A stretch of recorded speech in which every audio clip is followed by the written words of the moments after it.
Good day, ngayon ay mag-aaral tayo ng Differential Calculus Review Problems. Ang reference na ginamit natin dito ay Differential and Integral Calculus by Love and Rainville. So, problem number 1, evaluate the limit of 1 over x as x approaches 0. Try natin i-drawing yung graph niya, no? So, pag dinrawing natin yung graph niya, ayan. Medyo tabingi.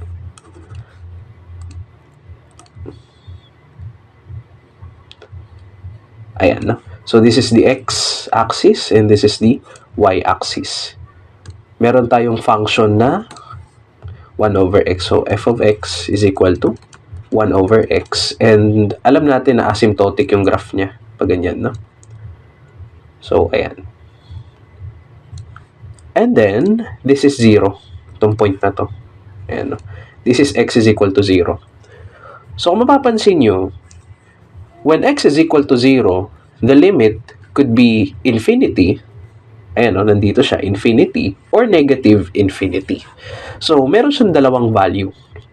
Kung makikita natin, kapag galing siya sa right, no, so, or the positive side, we can rewrite this limit as the limit of 1 over x as x approaches 0 positive. Ayan. So, kapag galing siya sa positive side, pataas siya, which is papunta sa positive infinity. Pero kapag galing tayo sa minus or doon sa negative side, sa kaliwa, no? Yan ay limit of 1 over x as x approaches 0 from the negative side. Pero dito, kapag galing ka sa negative, pababa or papunta kang negative infinity. Okay. So, hindi pareho itong positive infinity tsaka negative infinity. And kapag hindi nagtagpo, no, yung dalawang limits na yan from positive and negative side, then the limit of 1 over x as x approaches 0 does not exist. Yeah. So, D and E yan does not exist. Okay. Sagutan natin number 2. Evaluate the limit of sine of 2x over tangent of x as x approaches 0. So, solve natin. So, meron tayong limit of sine of 2x over tangent of x as x approaches 0. Yung sine of 2x, meron yan trigonometric properties, no? So, yung double angle na tinatawag. So, lagay ko na lang dito, ayan. Sine of 2x is equal to 2 sine of x cosine of x. Ayan, no? So, property niya yan. Knowing this property, pwede na nating ipalit yan dito. So, this is now equal to the limit as x approaches 0, tapos kokopyahin ko na lang to. Yung sine of 2x, papalitan ko nito. No? So, we have 2 sine of x cosine of x all over tangent of x. Pero ngayon, may isip natin, ano ba si tangent of x? So, alam natin, ang tangent of x ay ratio ng sine of x tsaka cosine of x. Tama, di ba? So, we have sine of x over cosine of x.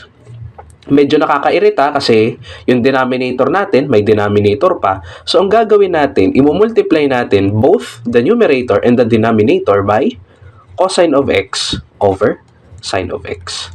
Ayan. Walang magbabago sa mismong equation natin kasi pareho yung numerator tsaka denominator. Pero bakit natin ginawa to? Para makancel yung denominator. So, kung mapapansin nyo, pag minultiply natin itong dalawa, makakancel. And then, ang matitira na lang ito, cosine x over sine of x.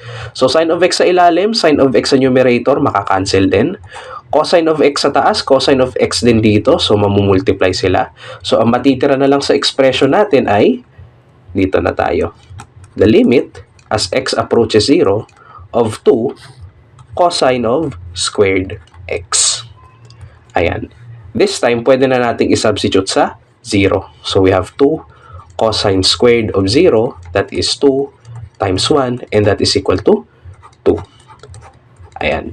So, bakit dumaan pa tayo sa gantong process? Hindi na lang natin sinubstitute si 0 dito sa ating original function. Ang mangyayari kasi, magiging 0 over 0. So, tingnan natin, no? Sulat ko na lang ng pula.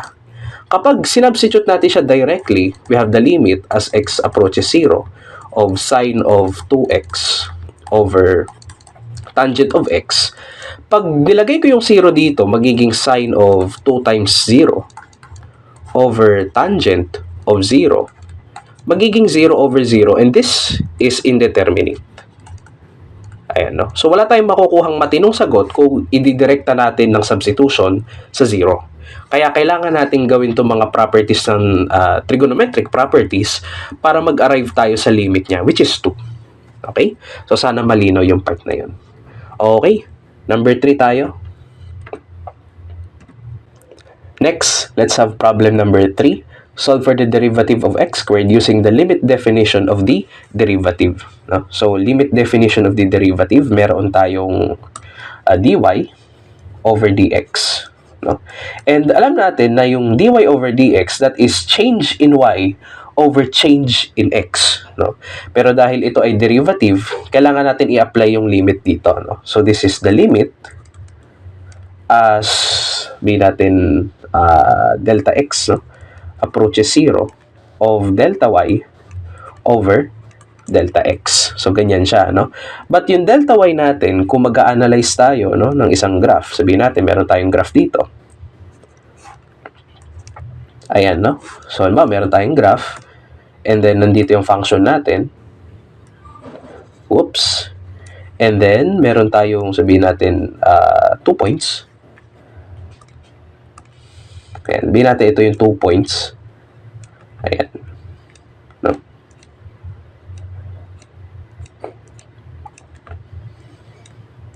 Ito yung delta x natin.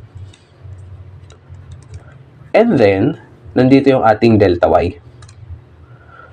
Go violet. Ayan, delta y. No?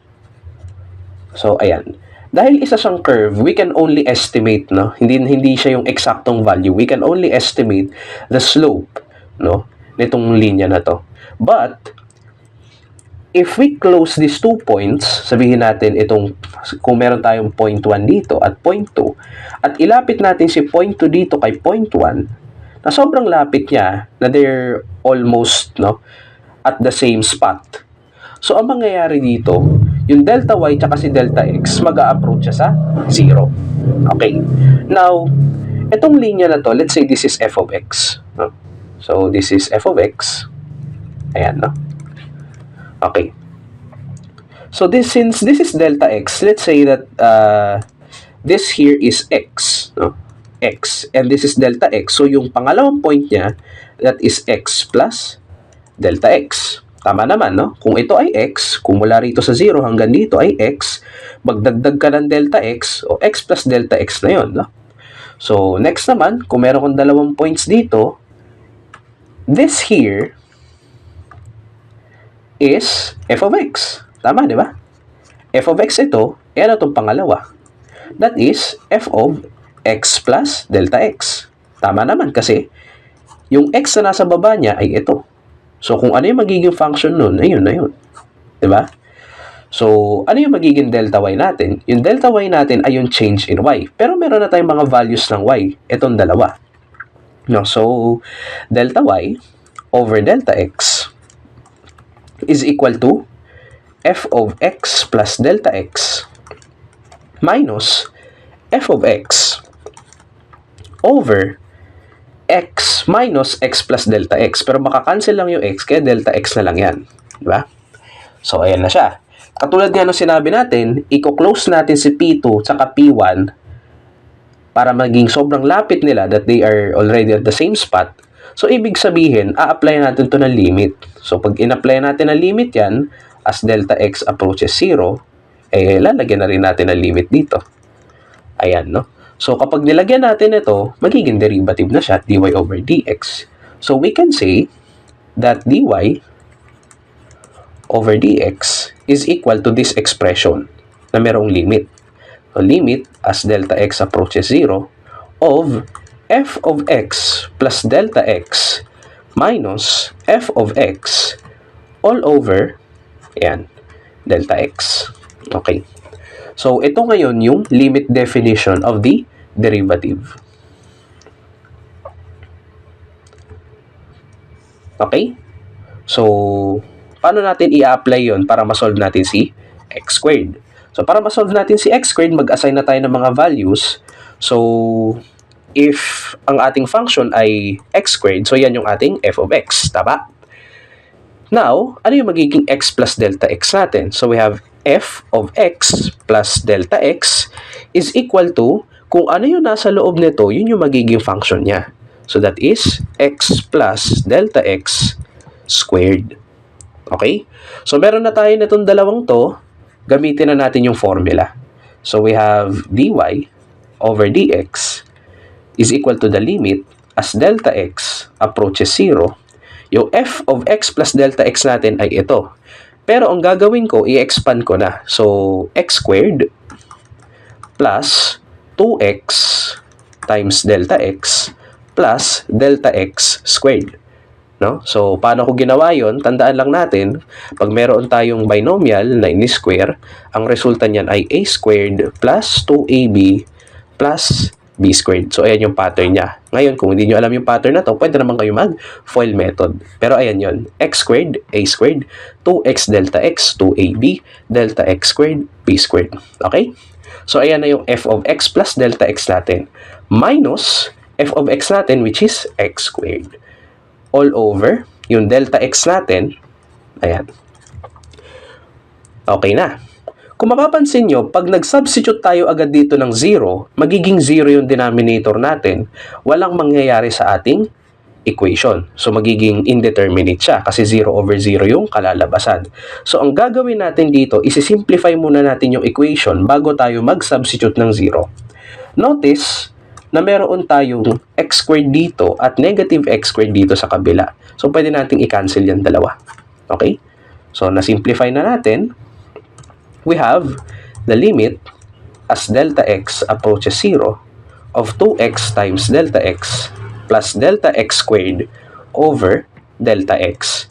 Kung mapapansin nyo, parehong terms natin sa numerator ay may delta x. So, pwede nating i-factor out yan. We have delta x times 2x plus delta x over delta x. Tama ba yan? Pag binalik nyo yung delta x sa loob, magiging 2x delta x. Tama.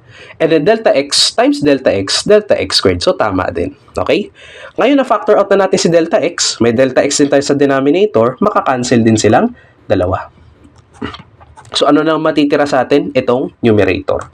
So, this is equal to the limit as delta x approaches 0 of 2x plus delta x.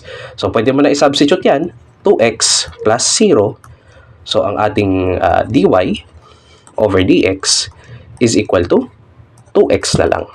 Okay?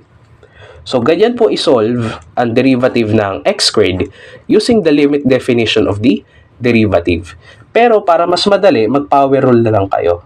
Ayan, so, power rule. Pag ginamit natin yung power rule, mas madali. Kasi pag kinuha natin ang derivative ng isang, sabihin natin, x raised to n, ang gagawin lang natin, ibababa natin yung exponent, so that is n, times x n minus 1. So, kung susundin natin yung format na to, ano magiging derivative ng x squared? So, ibababa natin si 2, magiging 2, times x raised to 2 minus 1. 2 minus 1 is equal to 1, x raised to 1 is by itself, no? X na lang. So, that is 2x. O, mas madali. 2x, 2x. Pareho nang lumabas. Next problem tayo. Okay. Find dy over dx if y is equal to 2u squared minus 4 and u is equal to 3x squared plus 1. Okay. So, magandang problem to, no? Kopyahin ko lang yung given. We have y is equal to 2u squared minus 4. And then we have u is equal to 3x squared plus 1. So, maraming iba't ibang way para isolve to. siguro pakita ko yung dalawang alam ko, no, na methods. So yung una, simple lang, isa-substitute lang natin yung value ni u dito. Okay? So yung y natin, magiging function na siya ng x. So we have y is equal to 2 times 3x squared plus 1 squared. Nasundan? Pinalitan ko lang yung u dito. Since u is equal to this, pwede kong ipalit yun doon sa u. Kaya siya naging 3x squared plus 1 squared. And then minus 4. Mula dyan, pwede na ako mag-derivative.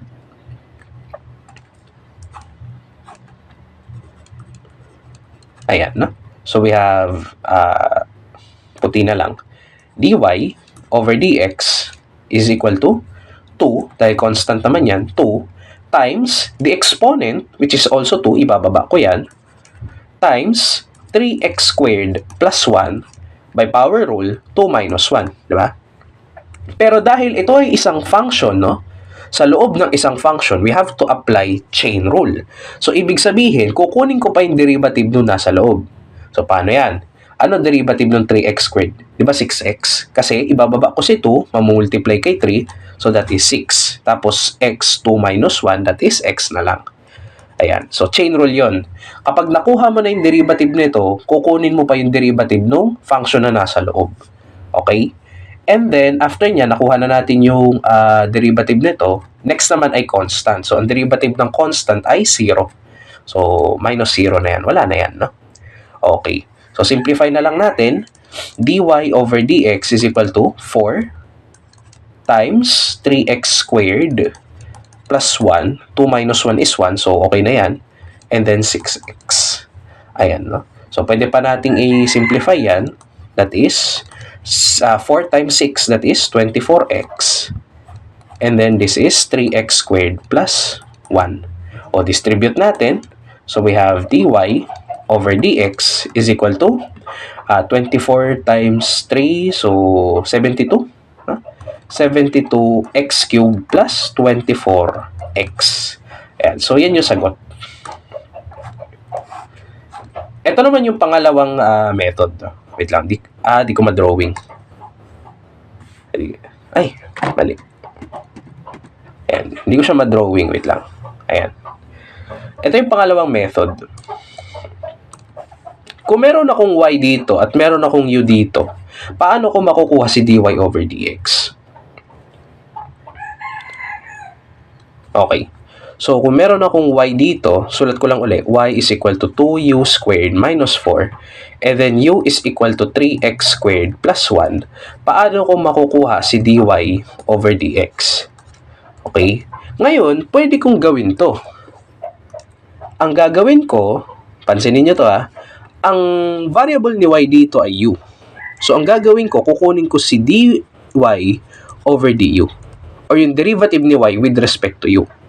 And then, imo-multiply ko siya sa derivative ni u with respect to x. Kasi yung x naman yung variable ni u. So, magiging du over dx. Ano mangyayari dyan? Makakancel si du dito, dy over dx na lang yung matitira. So, tama lang. Kukunin ko muna si dy over du at imo-multiply ko siya kay du over dx. Okay? So, sige, gawin natin yun. So, y is equal to 2u squared minus 4. Kukunin ko siya with respect to u.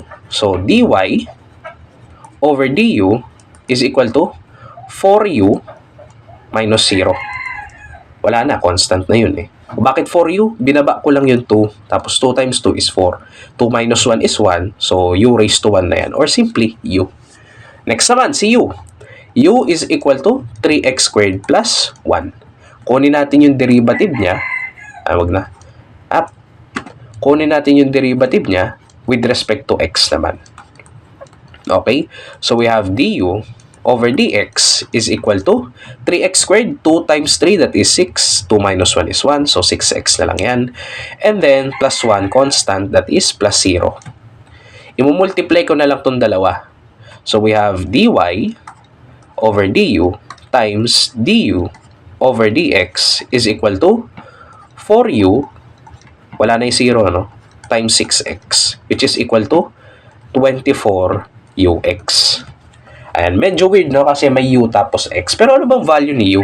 Ayan, no? So, ibig sabihin, gagawin ko na lang, isa-substitute ko si 3x squared plus 1 dito. So, that is 24 times 3x squared plus 1 times x.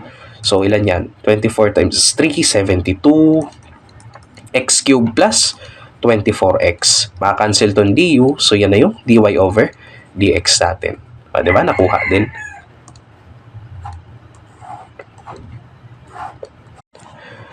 Next, let's solve for problem number 5. Find the slope of x squared plus xy plus y squared equals 3 at points 1, 1. Okay, sige.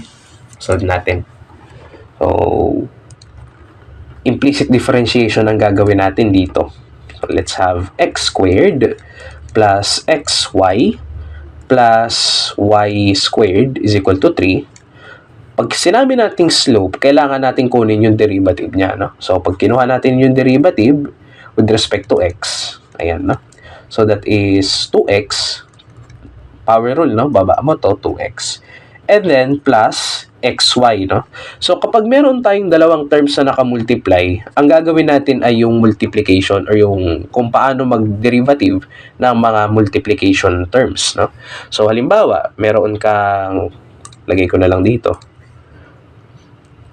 d over, sabihin natin, dx of uv. So, ang magiging derivative dyan ay u dv over dx plus v times du over dx. Ayan, no? So, dyan nagsimula yung u dv plus v du. Ayan yun. Okay?